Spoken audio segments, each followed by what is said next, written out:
3. L'empereur, dont la matinée a travaillé à l'ombre dans le jardin. Le temps était superbe, les jeux des plus purs et des beaux. Il lisait l'expédition d'Alexandre dans Rohan. Il y avait plusieurs cartes étendues devant lui. Il se plaignait d'un récit fait sans goût, sans intention, qui ne laissait, disait-il, aucune idée juste des rangs vieux d'Alexandre. Il lui prenait envie de refaire ce morceau. Sur les 5 heures, j'ai été les joindre dans le jardin. Il y a promené entouré de tout. D'aussi loin qu'il m'a aperçu, il m'a dit « Arrivez, venez nous dire votre opinion sur un point que nous débattons depuis 1 heure. En arrivant de Waterloo, croyez-vous que je peux renvoyer le corps législatif et sauver la France sans lui? Non, et je dis, les corps législatifs ne se seraient pas dissous volontairement et il fallu employer la force. Il eut protesté et il y eut scandale. Les dissentiments qui eut éclaté dans son sein se furent répétés dans la nation. Cependant, l'ennemi serait arrivé. Votre Majesté eut succombé, accusé par toute l'Europe, accusé par les étrangers, accusé par nous-mêmes, en portant peut-être la malédiction universelle et semblant n'avoir été qu'un chef d'aventure et de violence. Au lieu de cela, votre Majesté est sortie pure de la mêlée et demeura les héros d'une cause qui vivra éternellement dans le cœur de tous ceux qui, croyant à la cause des peuples, elle s'est assurée par ses modérations les plus beaux caractères de l'histoire, dont autrement elle eût pu courir les risques de devenir la réprobation. Elle a perdu sa puissance, il est vrai, mais elle a comblé la mesure de sa gloire. Eh bien, c'est aussi en partie mon avis, a repris l'empereur, mais est-il bien sûr que le peuple français serait juste avec moi? Ne m'accusera-t-il pas de l'avoir abandonné? L'histoire décidera. Je suis loin de la redouter. Je l'invoque. Et moi-même, me suis-je demandé quelquefois, ai-je bien fait pour ce peuple malheureux tout ce qu'il avait droit d'étendre? Il a tant fait pour moi. Saura-t-il jamais ce peuple? Tout ce qui m'a coûté la nuit que précéda ma dernière décision, cette nuit des incertitudes et des angoisses.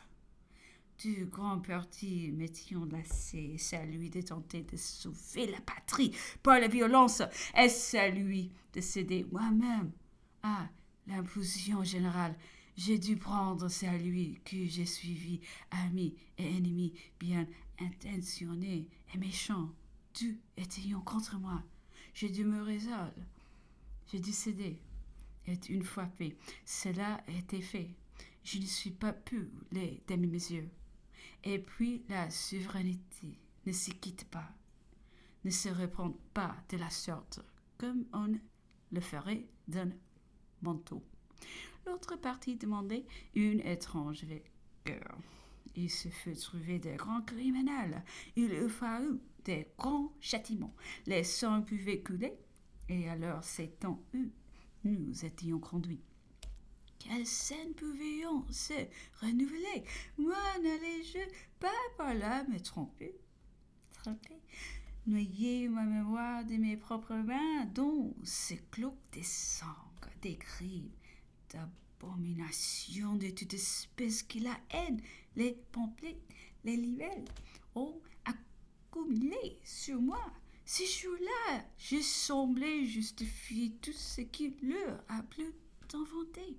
Je devenais pour la postérité et l'histoire. Les Néron, les Tibère, les Notons. C'est encore à ce prix, je suis la patrie. Je m'en sentis l'énergie, mais était-il bien sûr que j'aurais réussi? Tous nos dangers ne venaient pas de dehors, et Non, des sentiments au-dedans ne leur étaient-ils pas supérieurs? Ne voyons-on pas une foule d'insensés acharnés à disputer sur les nuances avant d'avoir assuré le triomphe de la couleur? À qui tu eût-on persuadé que je ne travaillais pas peu, moi seul, peu mes avantages personnels? Que tu eût-on convaincu que j'étais désintéressé, que je ne combattais que peu sauver la patrie? À qui eût-on fait croire tous les dangers, tous les malheurs auxquels je cherchais à le soustraire? Ils étaient invisibles pour moi, mais compte ou vulgaire, il les ignorera toujours, sinon peser sur lui. Que-t-on répondu à celui qui se fut écrié « Le voilà de nouveau, le despote, le tyran ». Le lendemain même de ses sermons, il le viole de nouveau. Et qui c'est si, dans tout ce mouvement, cette complication inextricable, je n'eusse point péri d'une main, même français, dans le conflit des citoyennes est à l'heure qui devenait la nation aux yeux de tout l'univers, et dont l'estime des générations les plus reculées, que cette gloire est à m'avouer.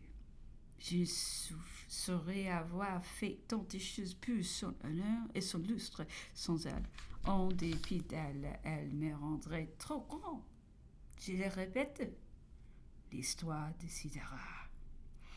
Après cette sortie, il est revenu sur les mesures et les détails de la campagne, et s'arrêtait avec complaisance sur son glorieux début, avec angoisse sur le terrible désastre qu'il avait terminé. Toutefois, concluait-il, rien ne me semblait encore désespéré.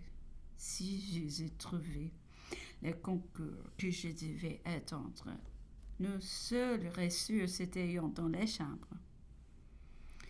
Je courus à Paris pour les en convaincre, mais elles s'insurgeront aussitôt contre moi sous je ne sais quel prétexte que je venais les désoudre. Quelle absurdité! De cet instant, tout fut perdu.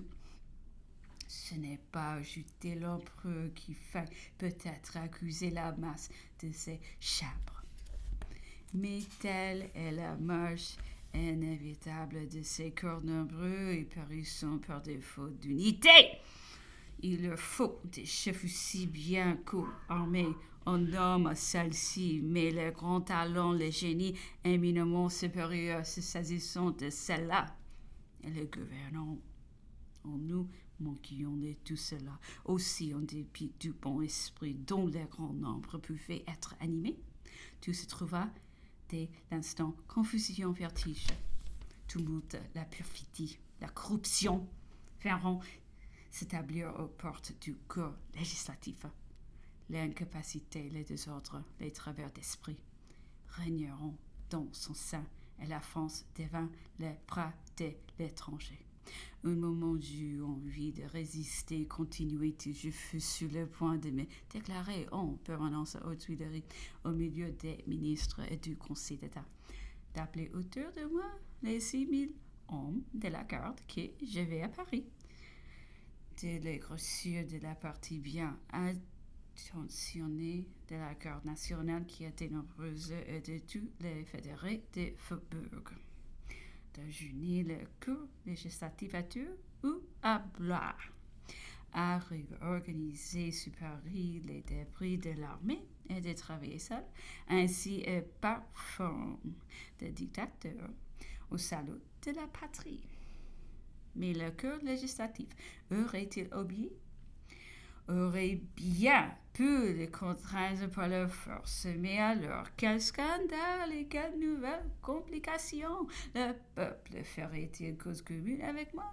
L'armée même m'oublierait, elle, constamment, dans les crises du jeu renaissantes, ne se séparerait-on pas de moi, ne serait-on pas de s'arranger à mes dépens.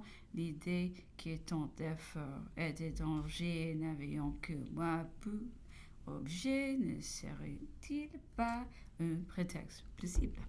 Les facilités que chacun avait trouvées l'année précédente auprès des Bourbons ne seraient-elles pas aujourd'hui pour bien des gens des inductions décisives?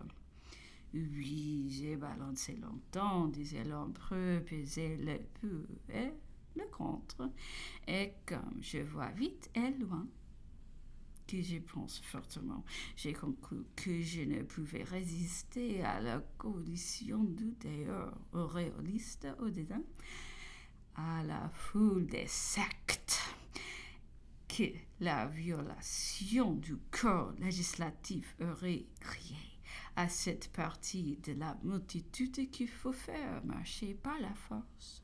Enfin, à cette condamnation morale que vous imputez quand vous êtes malheureux, tous les mots qui se présentent. Il ne m'est donc resté absolument que le parti de l'abdication. Elle a tout perdu malgré moi. Je l'ai vu, je l'ai dit, mais je n'ai pas eu d'autre choix. Les Alliés avaient toujours suivi contre nous le même système. Ils avaient commencé à Prague, continué à Francfort, à Châtillon, à Paris et à Fontainebleau.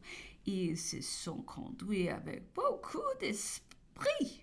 Les Français pourront en être la dupe en 1814, mais l'histoire conservera difficilement qu'ils le faisons en 1815.